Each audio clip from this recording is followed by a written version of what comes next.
Hello বন্ধুরা, দেখো আজকে বানাবো কিন্তু মাছ ভাজা। আর মাছটা দেখেছো কত বড়, আর মধ্যেখানতে কিন্তু চিরা লাগাই নিয়েছি। দেখো মাছটা আমি কিন্তু উঁচু করতে পারছি না, এত বড় মাছটা। আর এইখানে নিয়ে নিয়েছি দেখো রসুন। রসুনটা একটু কদ্দুকস করে নিয়েছি, কিন্তু হচ্ছে একটু মোটা মোটা আছে। আর নিয়ে নিয়েছি পেঁয়াজ, এইখানে দুটো তিনটে পেঁয়াজ আছে। আর নিয়ে নিয়েছি কাঁচা লঙ্কা, আর বাদ বাকিটা করে নেবো পরে, দেখতে থাকো। দেখো কড়াইটা কিন্তু গরম হয়ে গেছে।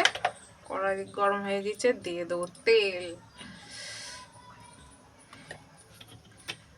তেলটা একটু গরম হোক, তারপরে দিয়ে দেবো মাছ। মাছটায় ততক্ষণে আমি লবণ আর হলুদ মেখে নিই, ততক্ষণে তেলটা গরম হোক। দেখো তেলটা কিন্তু গরম হয়ে গেছে, ধোঁয়া উঠে গেছে। এইবার দিয়ে দেবো মাছ।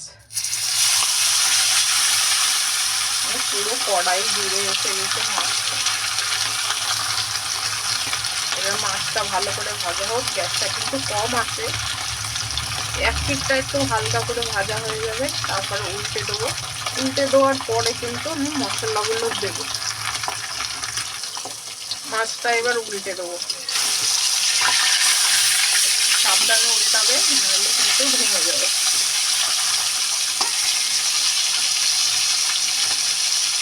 এইভাবে মাছ ভাজা কিন্তু দারুণ লাগে। শীতের দিনে গরম গরম ভাত হবে, আর সাথে মশলাদার মাছ ভাজা হবে।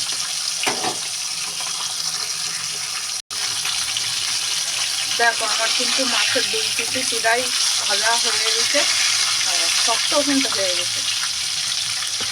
এইবার দিয়ে দেবো রসুনগুলো, এই ওপর দিয়ে দিয়ে দিলাম।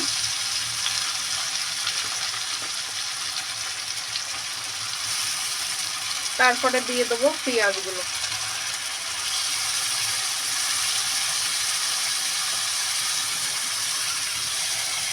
পেঁয়াজ আর কাঁচা লঙ্কাগুলো সবই দিয়ে দিলাম। একটা কিন্তু সবই একটু পেস্ট কম করে রেখেছি।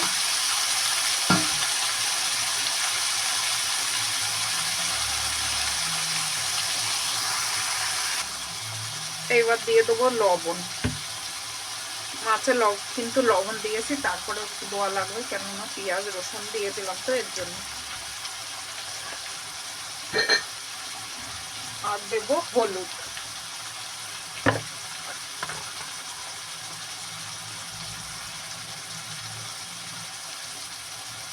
হলুদ দিয়ে দিলাম হালকা করে।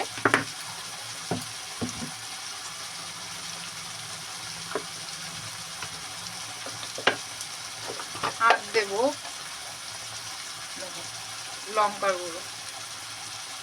লঙ্কার গুঁড়ো না দিলে কিন্তু মাছটা ভাজার কোনো মানেই হয় না। লঙ্কার গুঁড়ো দিয়ে মাছ ভাজা কিন্তু ভীষণ টেস্টি লাগে। সব কিছু দিয়ে দিলাম, দিয়ে এবার একটু ভালো করে মিশিয়ে নিচ্ছি। আর যে তেল আছে, তেলে কিন্তু হয়ে যাবে। পুরো মাছটা কিন্তু ঢেকে দিয়েছি, একটু পরে কিন্তু উল্টে দেবো।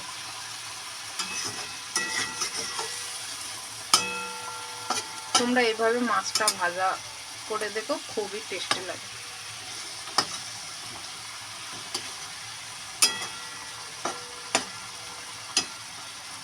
গ্যাসটা কিন্তু একটু তেজ কম করে রাখবে, নাইলে মশলাটা কিন্তু পুড়ে যাবে।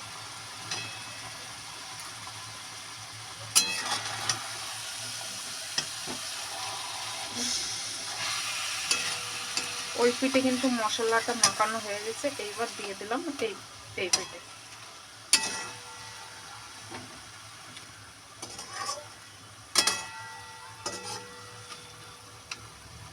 দেখছো পুরো মশলাটা কিন্তু মাছের মধ্যে লেগে গেছে।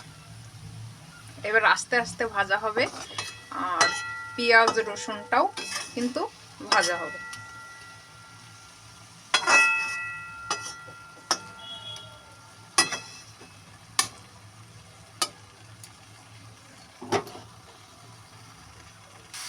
দেখো মাছটা আবার কিন্তু উল্টে দেবো।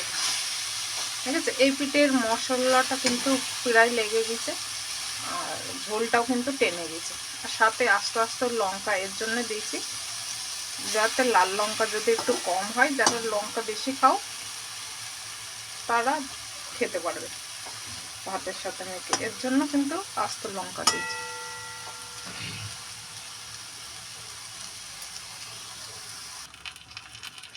দেখো মাছটা কিন্তু ভাজা হয়ে গেছে আর কি সুন্দর হয়েছে, গন্ধটাও কিন্তু দারুণ হয়েছে।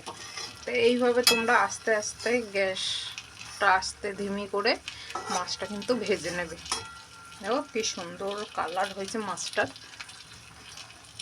তো ভিডিওটা ভালো লাগলে লাইক কমেন্ট শেয়ার করে সাবস্ক্রাইব করে পাশে থেকো। ধন্যবাদ সবাইকে। আজকের ভিডিওটা এই পর্যন্তই। Bye bye.